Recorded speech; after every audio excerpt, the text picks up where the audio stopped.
முழு பலத்தோடு நல்ல கரங்களை தட்டி, நல்ல கரங்களை தட்டி, ஆண்டவரே ஹல்லேலூயா. கேட்கப்படாத ஜெபங்கள், ஆமென், ஆன்சரே இல்லாத, பதிலே இல்லாத சில காரியத்தை வைத்து நாங்கள் கட்டப்பட்ட நிலைமையில இல்லாதபடி, அதை ஒரு தடையாக நாங்கள் நினைக்காதபடி எங்களுக்கு ஒரு கிருபையை கர்த்தர் தரணும். என்ன அப்படின்னு சொன்னா, எங்களுக்கு பதில் இல்லாத சில காரியத்தை தாண்ட வேண்டிய கிருபையை கர்த்தர் எங்களுக்கு தர வல்லவராய் இருக்கிறார். கைகளை உயர்த்தி சொல்லுங்க பார்க்கலாம்.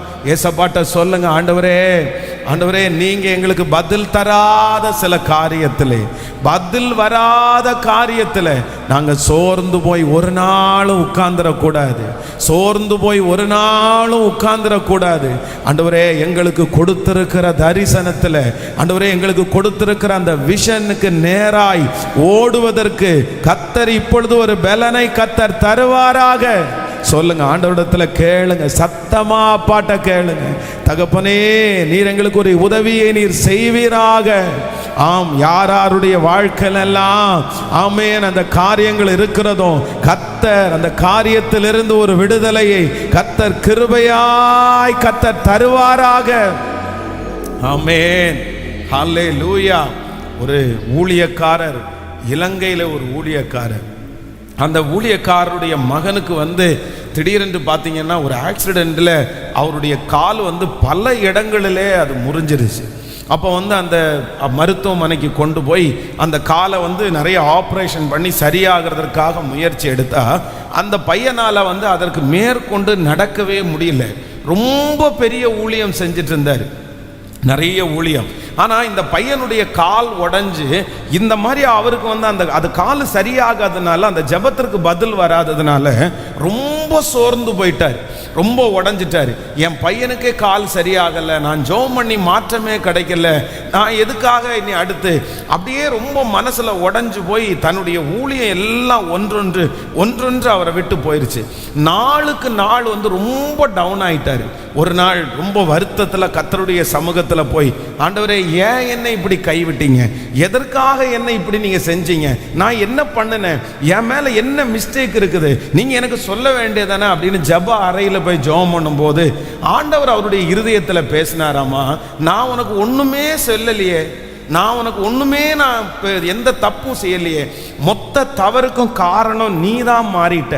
ஏன் அப்படின்னா, உன் பையனை நான் ரெடி பண்ணுறதுக்குன்னு ஒரு காலம் வச்சுருந்தேன், உன்னுடைய ஜெபம் கேட்கப்படாமல்லாம் இல்லை, உன் ஜெபத்தை நான் வச்சிருக்கிறேன், அது எப்போ கேட்கணும் எப்படி கேட்கணும்னு எனக்கு தெரியும். ஆனால் ஒரு ஜெபத்திற்கு பதில் வரலன்னு தெரிஞ்ச உடனே நீ எல்லாத்தையும் விட்டுட்டு இப்படி அமைதியாக நான் கொடுத்ததெல்லாம் நீ இழந்துக்கலாமா அப்படின்னு ஆண்டவர் அந்த ஊழியக்காரரை எச்சரிச்சாராமா.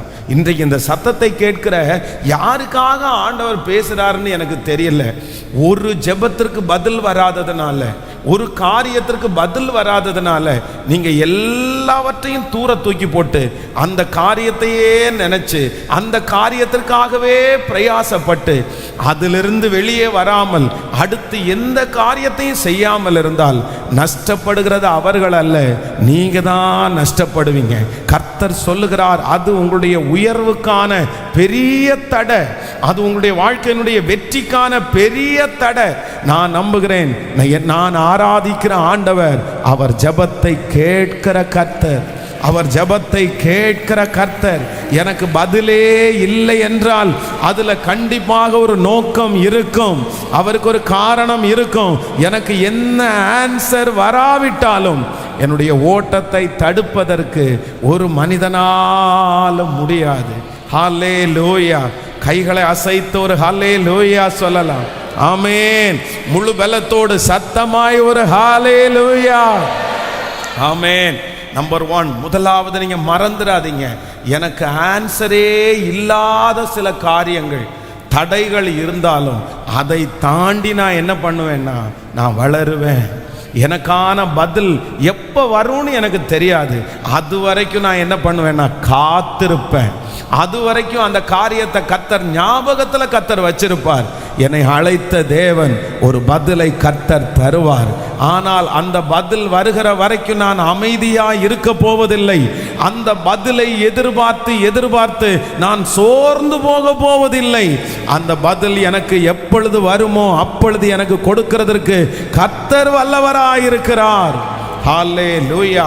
வேதம் சொல்லுது, ரொம்ப வயசான ஒருத்தரை கர்த்தர் கூனியாய் இருக்கிற ஒரு அம்மாவை கர்த்தர் எங்க பார்த்தாராமா? அந்த கூன் நிறைந்த அந்த அம்மாவை தேவாலயத்திலேயே ஆண்டவர் கண்டு, எவ்வளவேனும் நிமிர முடியாத அந்த கூனியை தேவனுடைய ஆலயத்தில் ஆண்டவர் பார்த்தாராமா. அப்போ எதேர்ச்சியா ஆண்டவர் அந்த ஆலயத்துக்கு வரும்போது அங்க அந்த அம்மா இருக்கிறத பார்க்குறாங்க. அவ்வளவு வருஷமா அவங்க கூன் வியாதியோட இருக்கிறாங்க. அப்போ ஒவ்வொரு வாரமும் அந்த ஆலயத்திற்கு போகும்போது தனக்கு ஒரு ஆன்சர் கிடைக்கல, இத்தனை நாள் நான் போயிட்டு இருக்கிறேன், எனக்கு ஒரு பதில் கிடைக்கல, நான் எதுக்கு நான் இனி போகணும் அப்படின்னு அந்த அம்மா நினைச்சிருந்தா அந்த இடத்துல அந்த அற்புதம் அவங்களுக்கு கிடைச்சிருக்குமா? சில நேரத்தில் பதிலுக்காக வெயிட் பண்ணி அடுத்த ஸ்டெப்பு எடுத்து வைக்காம யாருமே இருந்துடாதீங்க. யாரோ ஒருத்தருக்காக ஆண்டவர் பேசலாம், யாருக்காக பேசுறாருன்னு எனக்கு தெரியல. பட் ஒரு பதிலுக்காக நீங்க 5 வருஷமா வெயிட் பண்ணியிருக்கலாம், 10 ஆண்டுகளாக வெயிட் பண்ணியிருக்கலாம். அந்த பதிலுக்காக வெயிட் பண்றதுனால வேற எதையுமே செய்யாம இருக்கலாம். ஆனா கர்த்தருடைய வார்த்தை சொல்லுகிறது, அது ஒரு தடை. என்னுடைய எல்லா கேள்விகளுக்கும் பதில் வந்தால்தான், என்னுடைய எல்லாவற்றுக்கும் பதில் வந்தால்தான் நான் அடுத்த ஸ்டெப்பு காலடி எடுத்து வைப்பேன்னு ஆண்டவருடைய பிள்ளைகள் அப்படி எதிர்பார்க்கவே முடியாது. சில பதில்கள் 1 மாதத்துல நமக்கு பதில் வரும். சில பதில்களை கர்த்தர் 6 மாதத்துல கர்த்தர் தருவார். சில பதில்களை ஆண்டவர் 400 வருஷம் வரைக்கும் கர்த்தர் வெயிட் பண்ண வச்சாரு. இஸ்ரவேல் ஜனங்கள் எகிப்திலே போன அன்று முதலே எகிப்தை விட்டு வெளியே வருவதற்கு அவங்க ஜெபம் பண்ணிட்டு தான் இருந்தாங்க. ஏன்னா அவங்களுக்கு எகிப்தில் உட்கார்றதுக்கு விருப்பம் இல்லை, அவர்களுக்கு கானான் தேசம்தான் அவர்களுக்கு. ஆனா 400 வருடங்கள் தாண்டி கர்த்தர் எகிப்திலிருந்து அவருடைய ஜெபத்தை கேட்டு கூக்குரலை கேட்டு கர்த்தர் கொண்டு போறதுக்கு வல்லவரா இருந்தார். அப்போ இன்றைக்கு நீங்க எத்தனை பேர் அப்படி சோர்ந்து போய் இருக்கிறீங்க? சிலருடைய வாழ்க்கையை பார்த்தா அவ்வளோ கஷ்டமா இருக்கும். அப்படின்னா சில ஆன்சர் வராததுனால இல்லை நான் அவ்வளோதான், அந்த உயரத்திற்கு போகவே மாட்டார்கள். இந்த தடையை ஜெயிக்கிறவர்கள் பாக்கியவான்கள். ஹல்லேலூயா, ஹல்லேலூயா. இந்த தடையை ஜெயிப்பதற்கு ஏற்ற பலனை கர்த்தர் நமக்கு கிருபையாய் தருகிறவர். ஒருவன் மாத்திரம் மீந்திருக்க பாகாலின் படைகளை எதிர்த்திடுவேன். நான் ஒருவன் மாத்திரம் மீந்திருக்க பாகாலின் படைகளை எதிர்த்திடுவேன்.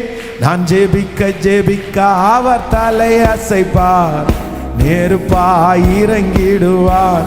பாடுவோம், ஜெபிக்க அவர் தலை அசைப்பார், நெருப்பாய் இறங்கிடும்.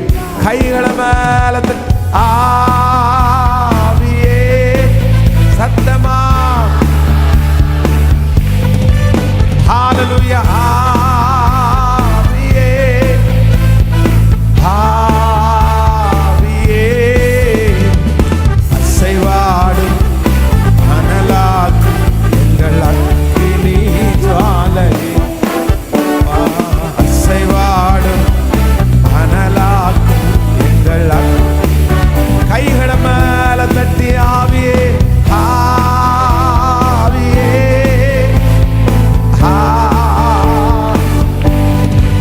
ஹல்லேலூயா.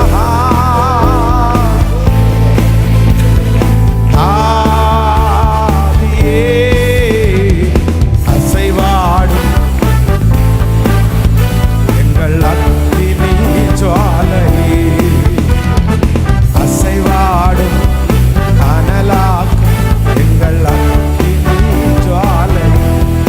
வழிமாறி கீழ்த்தட்டில் படுத்தாலும் வார்த்தை தெய்வம் நம்மை பின்தொடர்வார்.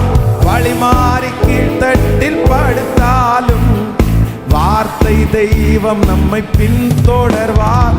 நான் கடலின் அலை நோக்கி குதித்தாலும் நீரை கொண்டு மீட்பார்.